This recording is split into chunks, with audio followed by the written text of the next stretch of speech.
की ना। लेकिन मुझे आज इसका एहसास होता है कि मैंने अगर हाउस बिल्डिंग ना की होती, मैंने वहाँ पे यूनिवर्सिटी में गया होता ना, तो आज मुझे अल्लाह के फजल से बड़ी अच्छी, शायद इससे अच्छी जॉब मिलती। लेकिन अल्लाह के फजल से मुझे बड़ी अच्छी जॉब में मैं काम कर रहा हूँ। मैं बताता हूँ फिर मैं कि हाउस बिल्डिंग के बाद फिर मैंने ना मुझे यही था कि मैं क्या जॉब करूँ ना। तो जिस फर्म से मैंने हाउस बिल्डिंग की थी, यहाँ से ना फर्म में हाउस बिल्डिंग करवाती, तो उसने मुझे, उस आदमी ने कहा कि तुम इस तरह करो कि आगे या मास्टर करो, तो या फिर तुम ना यहाँ पे अच्छी फर्में हैं, अच्छी फर्म में तुम्हें जॉब मिल जाएगी। ठीक। तो ऑडी यहाँ पे बनती है हमारे, ये उसमें वाइपर जरा चला दे पानी। आज़ेक्स आज़ीबन जो है ना, ये हमारी गाड़ियाँ बनती हैं। उसकी बहुत बड़ी फर्म है यहाँ पे ना, जर्मनी में। अच्छा। तो बल्कि जितनी ऑडी तो पूरी दुनिया में मकबूल है। ऑडी फर्म को कौन नहीं जानता। दुनिया में जो गाड़ियाँ, जो A6 और A7 गाड़ियाँ हैं, वो हमारे यहाँ बनती है नेकरसुलम में। एक सेकंड में जरा जी, हमारे खूबसूरत कुदरती नज़ारे साथ साथ चल रहे हैं और महमूद साहब की जो बातें हैं माशाल्लाह बड़ी, इसके अंदर बड़ी बड़ी मजेदार और बड़ी सबक आमोज बातें भी। वो आप बता रहे थे कि अगर स्टडी की होती तो जॉब माशाल्लाह इससे भी अच्छी हो सकती है, लेकिन हाउस बिल्डिंग जिस फर्म ने करवाई उन्होंने फिर आपको जॉब की भी ऑफर कर दी जिसपे, और वो आपकी थी ऑटो मैकेनिक, यानी आपने जो हाउस बिल्डिंग की 3 साल की, वो आपने ऑटो मैकेनिक यानी गाड़ियों के मैकेनिक जिसको बोलते हैं, वो आपने उस फर्म में की। और जब उन्होंने आप देखा कि ये बंदा बड़ा मेहनती और बड़े तवज्जो से, तो उन्होंने आपको कहा कि आप हमारे पास जॉब करें। तो आपने वहाँ फिर कितना अर्सा जॉब की उस में जो उन्होंने? नहीं, वो मैंने बताया ना कि उसने जॉब की मुझे इस तरह ऑफर नहीं की कि लॉन्ग टर्म के लिए। उसने कहा कि मैं आपको मेरे पास काम करें, लेकिन आप अप्लाई करें ऑडी में ना। अच्छा। वहाँ से आपको जॉब मिल जाएगी, आपके नोटे बड़े अच्छे हैं। अच्छा। तो फिर मैंने ऑडी में अप्लाई किया। नोटे से मुराद इधर जर्मनी में होता है यह कि जो मार्क्स मिलते हैं ना, कोई भी इम्तिहान होता है, वहाँ जो मार्क्स मिलते हैं उसको हम इधर जर्मन जबान में नोटन बोलते हैं। तो वो वाले इनके बहुत अच्छे थे, बड़े अच्छे थे। तो मुझे फिर ऑडी में जॉब मिल गई। अच्छा। तो अल्लाह के फजल से अब मुझे कोई 20-22 साल हो गए हैं। अच्छा। तो A6 A7 जो गाड़ियाँ बनती है ना, आज़ेक्स और आज़ीबन, उसकी मोन्टाजे में मैं काम करता हूँ। उसको जब वो तैयार हो जाते हैं पुर्जे, तो जब उनको जोड़ा जाता है आपस में, जहाँ वो गाड़ी की शेप तैयार होती है, वहाँ उस डिपार्टमेंट में आप काम कर। और आप कौन सा हिस्सा जो है वो आप लगाते हैं, जैसे गाड़ी के, या आप? हाँ जी। मैंने, मुझे बताया ना, मैंने काफी 20-22 साल हो गए हैं। हाँ जी। तो मैंने मुख्तलिफ डिपार्टमेंट में काम किया हुआ है ना। अच्छा। तो पहले मैंने मोटर में किया था, उसके बाद गतरीबे में भी किया है। अच्छा। फिर मैंने सारी जो निचली अंतरिम सिस्टम होता है उसमें किया है। अच्छा। तो आजकल जो मेरी जॉब है ना, ये है कि हम वो जो गाड़ी बन रही होती है ना, पे चल रही होती है, अच्छा, उसको हम जो थाइले होते हैं, स्पेयर पार्ट्स होते हैं, वो उनको लीवर करते हैं। ठीक हो गया। अच्छा, ये एक चीज बातों बातों में आ गई सामने। ये बताएं कि अगर जैसे कोई आदमी जो पूरा जो डिपार्टमेंट में जो काम हो रहा है, जिस फर्म में बन रही है, वो असेंबल हो रही है गाड़ी पर, वो कोई बंदा, जैसे लोग ग्रुप्स की शक्ल में देखने आते हैं। मुझे याद है मैं ओपल में गया हूँ एक दफा, तो जाके पूरी राउंड किया। उसमें इजाजत है कि कोई अगर इंसान आए और वो आके उसका पूरा जिस तरह वो करके, या उधर ऑडी में ये वाली अपॉर्चुनिटी नहीं देते लोगों को? अफसर साहब, हमारे बड़ी अच्छी अपॉर्चुनिटी है। हमारे बहुत लोग आते हैं, गैर मुल्कों से भी आते हैं, वफद आते हैं, हमारे भी जर्मनी से भी दूर दूर इलाकों से आते हैं। बकायदा उनका एक डिपार्टमेंट बना हुआ है, वो आपको पूरी उसकी एक दिन में 5-6 घंटे में ना पूरी ऑडी की सैर करवाता है, जो शुरू से लेके आखिर तक जब गाड़ी बन के बाहर निकलती है। आप इंशाल्लाह तशरीफ लाएं। आजकल तो कोरोना की वजह से सिस्टम खराब हुआ है। जब दोबारा शुरू होगा तो मैं इंशाल्लाह आपको दावत दूंगा, आप तशरीफ लाएं यहाँ पे। और वो बड़ा बहुत ही दिलचस्प वो सारा एक सर्वे होता है। मुझे पता है, बहुत दिलचस्प नहीं है। मैं इंशाल्लाह ताला हम इस तरह करेंगे, हम जो टीआई कॉलेज ओल्ड स्टूडेंट्स की जो हमारी फेडरेशन है ना जर्मनी में, जो उस एरिया से फ्रैंकफर्ट से 2-4 दोस्त मिलके, तो आपका इंशाल्लाह वो वाला विजिट करेंगे और पूरा देखेंगे कि किस तरह, क्योंकि ये ऑडी, BMW, मर्सिडीज और ओपल, ये 4 नाम जो हैं जर्मनी के पूरी दुनिया में चलते हैं, और ऑडी का भी एक खास मुकाम है। तो हम जरूर वो देखने के लिए आएंगे, क्योंकि तो आप उस डिपार्टमेंट में आप काम कर रहे हैं 20 साल से, और आप अपनी आप सेटिस्फाइड हैं। आपने जो जर्मनी में आके आपको कुछ पछतावा नहीं है कि अगर यूं होता तो मैं शायद इससे भी ज्यादा। अल्हम्दुलिल्लाह, मुझे बिल्कुल भी एक सेकंड के लिए भी नहीं है शायद, बल्कि मैं बहुत सुबह सोचता हूँ कि मैंने यूनिवर्सिटी की होती तो मुझे इतनी अच्छी जॉब ना मिलती जिस जॉब पे मैं आजकल काम कर रहा हूँ ना। तो अल्लाह का बहुत फजल है। मुझे सबसे बड़ी बात यह है कि मैंने आज तक जितने भी जमात के प्रोग्राम हुए हैं ना, अक्सर लोग बेचारे मजबूर होते हैं कि उनको काम से छुट्टी नहीं मिलती ना, वो नहीं जा सकते, उनका दिल भी कर रहा होता, सारा कुछ होता है, लेकिन वो जा नहीं सकते। मुझे आज तक कभी भी अपनी जिंदगी की, अपनी यूरोप की जिंदगी, जर्मनी की जिंदगी में इस दुश्वारी से सामना नहीं करना पड़ा कि मुझे काम की वजह से कोई जमात का प्रोग्राम हो और उसमें छुट्टी ना मिले। हर वक्त मुझे छुट्टी मिलती है माशाल्लाह माशाल्लाह। और ये बस अल्लाह का फजल है। इसमें मेरा ख्याल है महमूद साहब, जो आप बड़ी मुस्तैदी के साथ और कामयाबी जो जलसे अटेंड कर रहे हैं ना, मेरा ख्याल है इसके साथ बहुत सारी आपको बरकत, ये जो जॉब आपको मिली हुई है, ये जॉब फिर आपको बता रहे हैं कि आपको जब छुट्टी चाहिए आप जलसों पे जाना और जमाती प्रोग्रामों में, ये सारा जो है, ये सारा एक, जैसे कहते हैं, एक के बाद एक लड़ी जुड़ी हुई है, वो सारे काम आपके सीधे हो रहे हैं। दूसरा, आपने ये नहीं, कौन से सन में आप रब्वा कॉलेज में, आप टीआई कॉलेज, कोई आप कुछ अरसा या कुछ दिन या कुछ घंटे आप गए हैं वहाँ किसी क्लास में, आपको कोई याद है कौन से सन में थे आप? जी साडा हमारा जो है जी सफर खास किसी जगह पे एक मकसद के तहत जारी।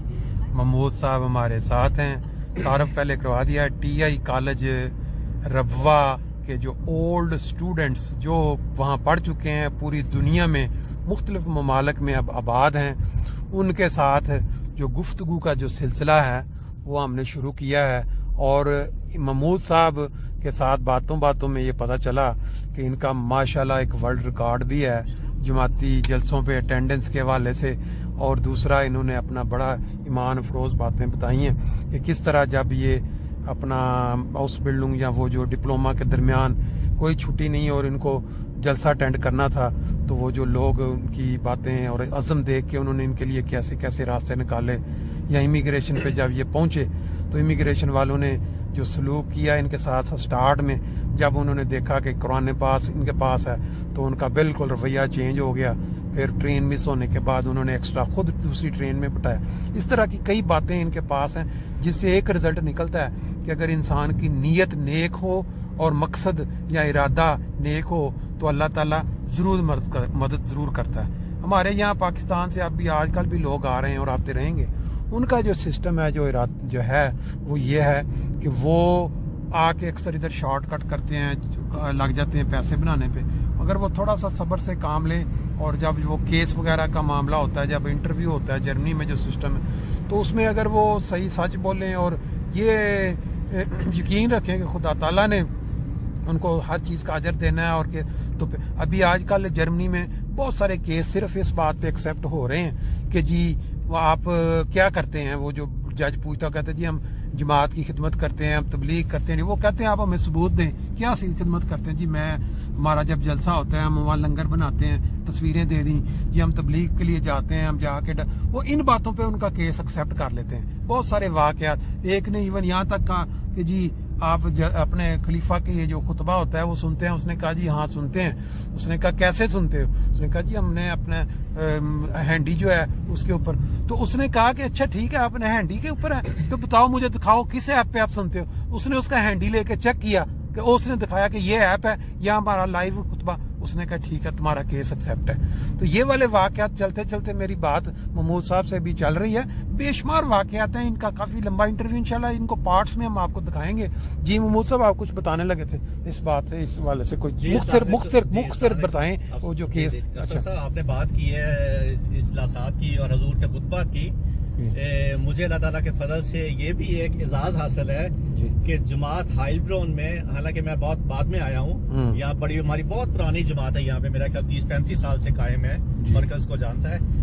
सबसे पहला MTA की डिश जो है ना वो मेरे घर में लगी थी, मैंने लगाई थी। और उसका भी बड़ा ईमान अफरोज वाकया, किस तरह हमने डिश लगाई ना। अच्छा। तो वो उसके बाद फिर सारी जमात, हम ये उस जमाने की बात है जब हजरत खलीफतुल मसीह राबे रहमतुल्लाह का सिर्फ खुतबा जुमाया करता था 1 घंटे का। अच्छा। तो पहली डिश मैंने अपने घर लगाई थी उसके बाद फिर ये भी मुझे एक एजाज हासिल है कि अल फजल इंटरनेशनल जो यूके से शाया होना शुरू हुआ था ना जब, जी जी जी, तो इसका हमारी जमात में सबसे पहला पर्चा मैंने अपने नाम ना अपने मेरे घर में आया था ये। नहीं वो तो आपका महमूद साहब, इसमें तो आपकी बताने की, क्योंकि जो आपने स्टार्ट में बताया ना कि भाई आप अभी तक मतलब 1990 के बाद सारे जलसे इसके अंदर मेरा ख्याल है बाकी सारी चीजें ऑटोमेटिक ही आ जाती हैं। तो जिस बंदे का जज्बा इतना है कि वो जलसे अटेंड करता है और अपनी जॉब को, अपनी पढ़ाई को मतलब कि रिस्क पे डाल के उन्होंने कहा कि जी हमने जलसा जरूर अटेंड करना है, बेशक हमारा ये जॉब रहे या न रहे, और मालिक ने और वो जो जब आप पढ़ रहे थे उसमें ये सारी चीजें, तो उसकी जो फिर आगे इंसान को वो पक्की आदत हो जाती है जमात से अटैचमेंट की, तो उसमें फिर ये अल फजल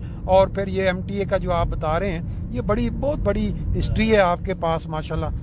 बाकी इंशाल्लाह आपसे ये हमारा जो है सफ़र आज एक ख़ास मकसद के तहत शुरू हुआ, जिसके अंदर एक तो ये था कि TI कॉलेज एक ओल्ड स्टूडेंट्स के जो दोस्त जहाँ रास्ते में मिलें या एक्स्ट्रा जाना पड़े उनसे बातचीत करें, उनकी हिस्ट्री जो है वो पूछें, कैसे वो अपना यहाँ आए और क्या क्या उन्होंने टाइम कैसे गुजारा के। कितने बच्चे हैं महमूद साहब आपके माशाल्लाह? माशाल्लाह 3 मेरे बच्चे हैं, 2 बेटे हैं, 1 बेटी है, और माशाल्लाह तीनों जो है ना वो वक्फे 9 में और पढ़ाई वगैरह में अपना अच्छी पढ़ाई, तीनों गिम्नाजियम में जा रहे हैं। अच्छा, तीनों गिम्नाजियम। और ये एक बात है कि अल्लाह के फजल से ये भी मुझे एक बड़ा एजाज हासिल है जी कि जब मेरा पहला बेटा हुआ, पहला मेरा बेटा था, तो बेटे की पैदाइश से, बच्चे की पैदाइश से पहले हुजूर को खत लिखते हैं वक्फे 9 के भी मंजूरी के लिए और नाम के लिए भी ना। अच्छा, तो हुजूर ने सिर्फ एक नाम भेजा बेटे का। अच्छा अच्छा अच्छा। तो मुझे बड़ी हैरानगी हुई, मैंने कहा कि एक नाम है तो अगर बेटी हुई तो फिर क्या करेंगे। हाँ। तो मैंने वाइफ से कहा कि हम लिखते हैं हुजूर को कि शायद हुजूर भूल गए हैं। अच्छा। तो बेगम ने कहा कि नहीं जो हुजूर ने कह दिया बस, अब इसके बाद और कुछ नहीं करना। अच्छा, ये ठीक है। तो अल्लाह ताला के फजल से फिर ना जब पैदाइश हुई है तो वो बेटे की पैदाइश थी, तो हुजूर ने पहले सिर्फ एक ही नाम में भिजवाया था और वो बेटे का था। वो जो आपने बात की, ये मतलब ये यकीन की बातें हैं, ये खिलाफत से मोहब्बत की बातें हैं कि जब खलीफा वक्त ने कुछ फरमा दिया तो उसके आगे फिर चूंजा वो अल्लाह ताला भी उसी ख्वाहिश को पूरा करके आपको। तो बाकी आपके जो इधर अपना हाइल ब्रोन में आप शुरू से पहले आप शहर में रहे हैं, फिर आपने इससे थोड़ा हटके जो मकान खरीदा, क्योंकि पाकिस्तान से जो भी लोग आते हैं या यूरोप में सेट होते हैं ना, उनका एक प्लान, एक ये दिल जरूर करता है कि उनका अपना घर हो, अपना घर खरीदें। सारी उम्र अक्सर व बेशतर अक्सरियत हमारी किराए मकानों में रह के गुजार देती है और वो तौफीक नहीं होती। लेकिन आपने कौन से सन में अपना घर खरीदा है जिसमें आप राइश पजीर हैं? अफसर साहब 2006 में ये मैंने अपना मकान खरीदा है। अच्छा। और इसके पीछे भी बड़ी दुआओं का असर है और उनकी कबूलियत के निशानात हैं। अच्छा। वो इस तरह के मकान तो हम देख रहे थे ना। जी जी। तो एक मुरब्बी साहब हैं, वो हमारे पास तशरीफ लाए हमारे घर में। अच्छा। तो उनकी कबूलियत के बहुत ज्यादा वाकयात हैं, जमात जानती है, दुआ की कबूलियत के ना। ठीक है। तो वो हमारे पास बैठे हुए थे, तो मैंने अभी हैं अभी मुरब्बी मतलब हाफिज सिकंदर साहब हैं जो आजकल बेल्जियम में मुरब्बी सिलसिला है। अच्छा अच्छा। और अल्लाह ताला के फजल से उन्होंने दुनिया में बहुत से ममालिक में जमात अहमदिया का पौधा लगाया जाके पहले ना, उनके बहुत ज्यादा दुआ की कबूलियत, दुआ के वाकयात हैं। अच्छा। वो हमारे पास तशरीफ लाए, हम किराए के मकान में रहते थे। तो मेरी बेगम ने सुना हुआ था उनके वाकयात, तो मेरी बेगम ने मुझे कहा कि इनसे दुआ के लिए कहे ना, हमने मकान खरीदना है। अच्छा। तो मैंने कहा कि नहीं, हम अभी इस हालत में नहीं है कि मकान खरीदे। अच्छा। तो ठीक तो रहे हैं मकान ना, तो ये बात मैंने नहीं करनी ना, ये कहती नहीं जरूर करो। मैंने कहा चलो ठीक है तुम कर लो, तो मैंने तो ये बात नहीं करती उनसे ना। अच्छा। अच्छा, बेगम ने ये बात कर दी उनसे। अच्छा। तो के मुरब्बी साहब दुआ करें, तो हम ना अब मकान हम देख रहे हैं, तो अल्लाह ताला अच्छा मकान मिल जाए कोई ना।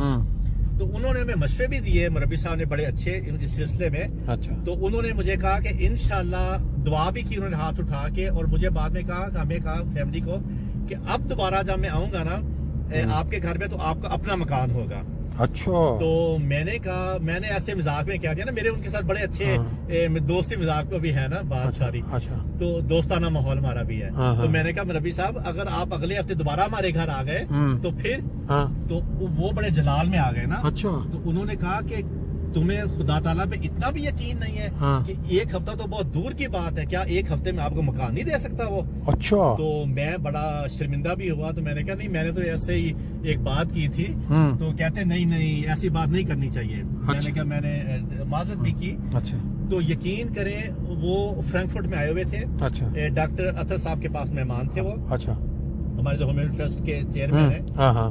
तो हमारे पास से हाइल्डोन में मैं करीब ही रहता था ना दिनों में। अभी वो मेरा ख्याल में जब वापस गए हैं ना हमारे घर से शाम को, तो अभी वो फ्रैंकफर्ट पे पहुंचे नहीं होंगे कि इस मकान का हमारा एग्रीमेंट हो गया उसके साथ ना। अच्छा, यानी आप तलाश पहले कर रहे थे? हम बात कर रहे थे। अच्छा। कई जगह पे हमारी बात चल रही थी अच्छा, ना। अच्छा। लेकिन कोई फाइनल नहीं हो रहा था, क्योंकि मुझे इनका पता नहीं था चीजों का, किस तरह लेते हैं किस तरह नहीं, लेकिन हम बात कर रहे थे। तो इस औरत के साथ जिससे हमने मकान आजकल हम रह रहे हैं ना, ये हमें मकान वो उसी चंद घंटों के अंदर अंदर ना, उसने फोन किया कि आप आए और आप अपने नाम अपना ये मकान करवा लें। वो देख लें, वो दुआ वाली बात और अल्लाह की जात पे यकीन वाली बात, वो मुरब्बी साहब की अल्फाज किस तरह पूरे हुए। यानी आप अभी डाउट में थे, लेकिन वो जो काम हुआ वो घंटों में हो गया।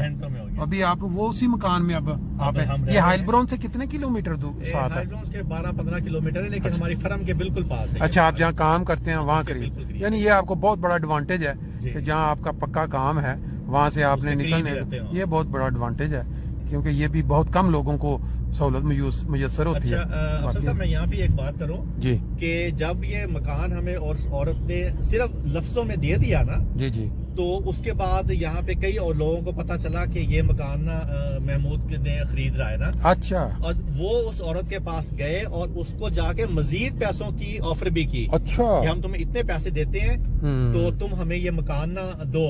अच्छा। लेकिन उस औरत ने कहा नहीं, अगर महमूद नहीं करेगा तो फिर तुम्हें मकान दूंगी, अदरवाइज नहीं। हालांकि उसको क्या था आपके साथ कोई, सिर्फ ये बात वही आ जाती है कि जब खुदा ताला ने किसी चीज का फैसला कर लिया हो ना किसी के हक में, तो फिर वो वाले काम होके रहता है। क्योंकि ये सारी यकीन की बातें इंसान सुनता है, बाज वाकयात वो 10 बंदे सुन रहे होते हैं, उनमें से 8 बंदों की ईमान की तकवीयत के लिए बन रहा होता है वो काम, और बाज जो जिनका यकीन नहीं होता वो सोच रहे होते हैं कि ये सारे इत्तफाकात हैं ये सारे। तो बहरहाल आपकी माशाल्लाह बड़ी आपने अच्छी इन्फॉर्मेशन दी है। मुझे लगता है हम अपनी पहुंच गए मंजिल पे ना। ठीक है, चलें, बाकी इंशाल्लाह ताला फिर बात आगे टाइम मिला तो चलेगी। ये श्वेबिश हाले जी एक जगह क्या था, श्वेबिश गेम्यूंट, इसके श्वेबिश गेम्यूंट के इलाके ये देखें, उधर हम उससे कोई 8-10 किलोमीटर दूर एक जगह है, वहां हम पहुंचे हैं। और ये बाई चांस हमने ये रास्ता नहीं लेना था, हमने मोटरवे पे आना था, लेकिन ये जो हमारी आपसे गुफ्तगू हुई और आपने खूबसूरत नज़ारे भी साथ देखे, ये सिर्फ बाई चांस हम इस रास्ते पे निकल आए। तो इंशाल्लाह बाकी भी नेक्स्ट भी दोस्तों से बात